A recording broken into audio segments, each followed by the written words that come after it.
They want you to believe the Venezuela operation was about democracy. They want you to believe it was about restoring order, removing a dictator, and protecting human rights. That narrative exists for one reason only: to distract you from the real event. Because what happened in Venezuela was not political, it was financial. And more importantly, it was a signal. A signal that appears only at the same point in history every single time an empire enters its terminal phase. Empires do not collapse suddenly. They collapse in stages, predictable stages, measurable stages. And once you learn to recognize them, you stop reacting to headlines and start reading the system itself. The Venezuela raid was not an isolated decision. It was a forced move, one made when currency credibility begins to fail and hard assets become more valuable than trust. That is not opinion, that is historical pattern recognition. Every empire that ever dominated global trade followed the same arc. Rome, the Dutch Republic, the British Empire. Different centuries, different technologies, same financial anatomy.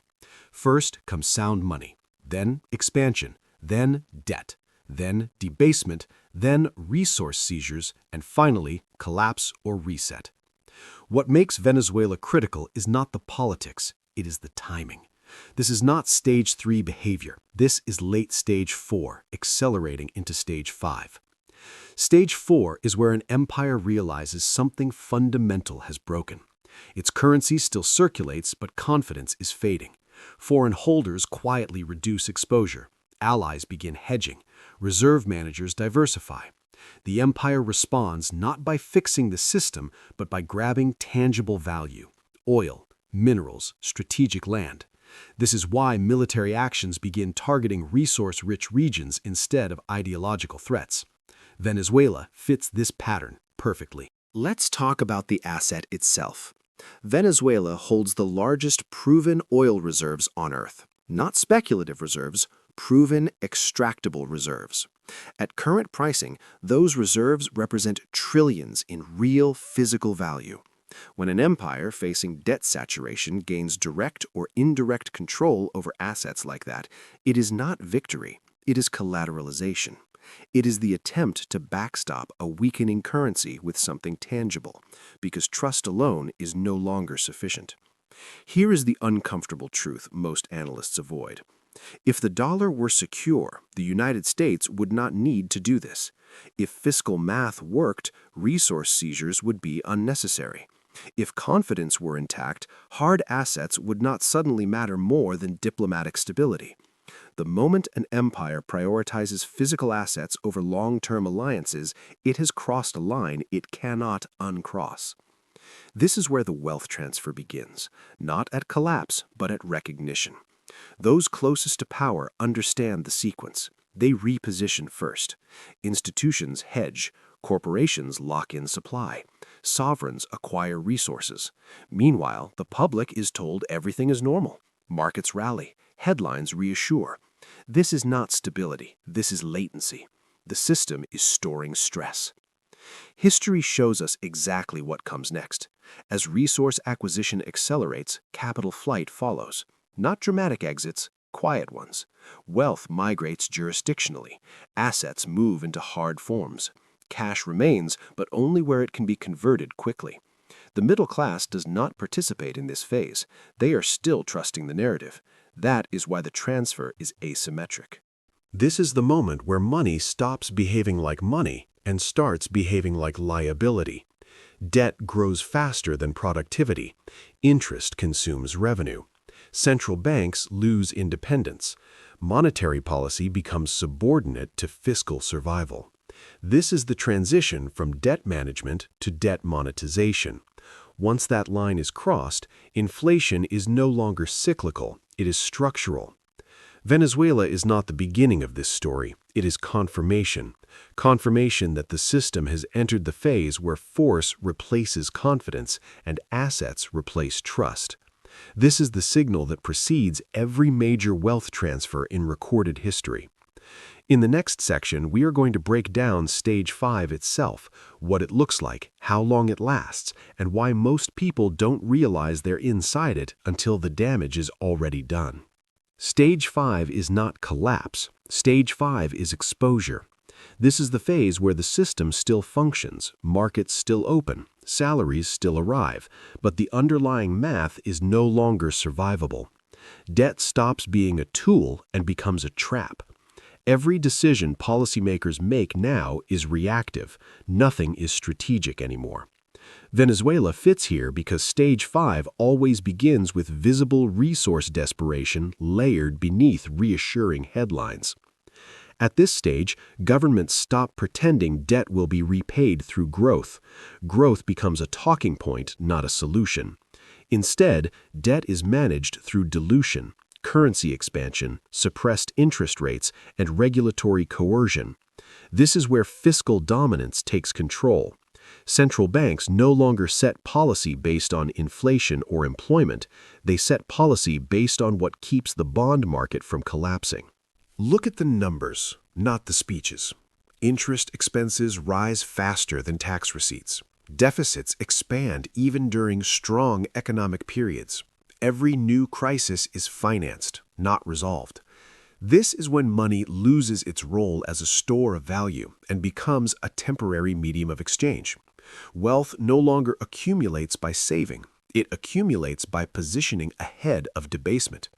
This is why hard assets begin outperforming productivity. Not because factories are inefficient, but because currency is leaking value faster than work can replace it. Oil, metals, land, energy infrastructure. These assets do not depend on confidence. They depend on physics. Stage 5 is where physics starts winning over policy. Historically, this is also when the public becomes confused. Markets rise while living standards fall. Asset prices inflate while wages stagnate. This is not contradiction. It is the signal. Asset inflation is the symptom of currency dilution, not prosperity. The wealth transfer accelerates quietly because it feels counterintuitive. People are told things are improving while they feel poorer. Capital behaves very differently in Stage 5. It stops seeking yield and starts seeking insulation. Sovereign wealth funds reallocate. Pension funds hedge politically. Corporations secure supply chains instead of optimizing margins. These moves never appear on the evening news. They appear in shipping data, commodity flows, and long-term contracts signed quietly behind closed doors. Look at the numbers, not the speeches. Interest expenses rise faster than tax receipts. Deficits expand even during strong economic periods.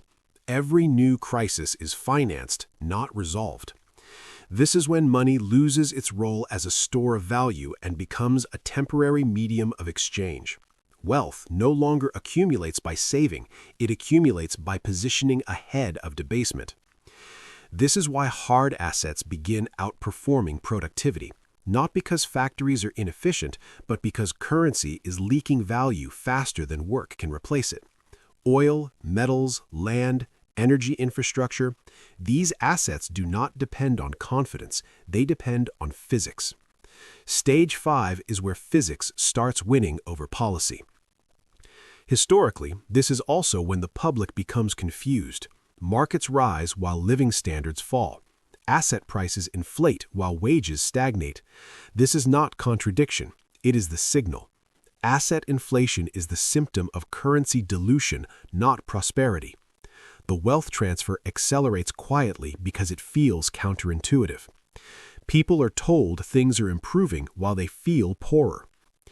Capital behaves very differently in Stage 5. It stops seeking yield and starts seeking insulation. Sovereign wealth funds reallocate. Pension funds hedge politically. Corporations secure supply chains instead of optimizing margins. These moves never appear on the evening news. They appear in shipping data, commodity flows, and long-term contracts signed quietly behind closed doors. This is also when governments begin framing control as protection. Capital controls are discussed as stability measures. Surveillance is justified as security. Resource nationalization is framed as fairness. Each step sounds reasonable in isolation. Together, they form the infrastructure of containment. The system is no longer expanding, it is sealing itself. The middle class is always last to adjust, not because they are uninformed, but because their wealth is trapped inside the system itself. Pensions, wages, savings accounts, real estate, all denominated in the same weakening unit. Meanwhile, those with optionality, geographic, legal, asset-based, move first. That is the core mechanic of the transfer. Venezuela is not unique, it is visible. The same logic is already being applied elsewhere. Energy corridors, rare earth supply chains, shipping choke points. What looks like geopolitics is actually balance sheet defense. Empires in Stage 5 stop asking "should we" and start asking "what happens if we don't?" Once Stage 5 is fully engaged, reversal is no longer possible without reset. Confidence cannot be restored through reassurance because the numbers no longer support belief. From here, the path narrows. Either the system restructures deliberately or it fractures under pressure. In the next section, we will examine what Stage 6 looks like, how long it historically takes to arrive, and why most people mistake it for recovery right up until the moment it isn't. Stage 6 is where systems stop pretending. This is the phase where policy choices disappear and constraints take over. Governments no longer ask what is optimal. They ask what prevents immediate failure. The bond market becomes the center of gravity. Every decision is filtered through one question: will this trigger a funding crisis? At this point, interest rates are no longer economic tools. They are political explosives. Raising rates restores credibility but detonates the debt. Cutting rates stabilizes the debt but destroys the currency. This is the deadlock every empire reaches. There is no correct answer, only delay tactics. Historically, this is when monetary credibility breaks suddenly, not gradually. Confidence does not erode line by line, it snaps. One failed auction, one capital control announcement, one emergency decree. Stage 6 collapses are never announced in advance. They reveal themselves through reaction, not policy. This is where wealth transfer accelerates violently. Currency holders lose purchasing power in real time. Asset holders experience nominal gains that barely keep pace with inflation. Those without assets fall behind permanently.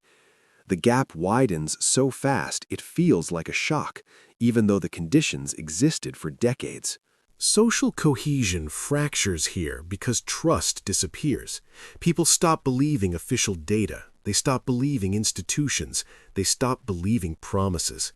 This is why Stage 6 is always accompanied by polarization and unrest. It is not ideological. It is mathematical. When resources shrink, narratives harden. Governments respond predictably. Price controls, export restrictions, emergency powers. These measures feel decisive, but worsen shortages. History shows this repeatedly, from Rome's grain controls to modern currency pegs. Interference replaces market signals, and scarcity accelerates. This is also where real assets detach from paper pricing. Official prices stop reflecting availability. Black markets emerge. Premiums explode. Ownership matters more than valuation. In Stage 6, liquidity is less important than access. Having something becomes more important than knowing its price. Most people misinterpret this phase as chaos. It is not chaos. It is compression. Years of imbalance resolve in months. Systems that relied on trust unwind when trust becomes rationally impossible. This is why late-stage collapses feel sudden, even though they are slow-motion events. The Venezuela operation becomes obvious in hindsight here. It was not aggression, it was preparation. Stage 6 empires do not acquire resources for profit, they acquire them for survival. Oil, energy, metals, these are not commodities anymore, they are strategic lifelines. At this stage, monetary resets become inevitable.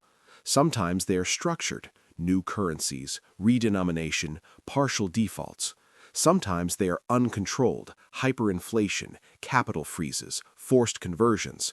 The outcome differs, the transfer does not. Those who preserved wealth across resets share common traits. They diversified jurisdictionally. They held assets outside the banking system. They avoided leverage. They valued optionality over yield. They understood that survival beats optimization in late cycles. This is where psychology matters more than intelligence. Many people will understand what is happening and still fail to act. Normalcy bias is powerful. Fear of standing alone is stronger than fear of loss until loss becomes unavoidable. History shows most people move only after the window closes. The final warning sign before reset is narrative aggression. When authorities insist stability is guaranteed, confidence is already gone.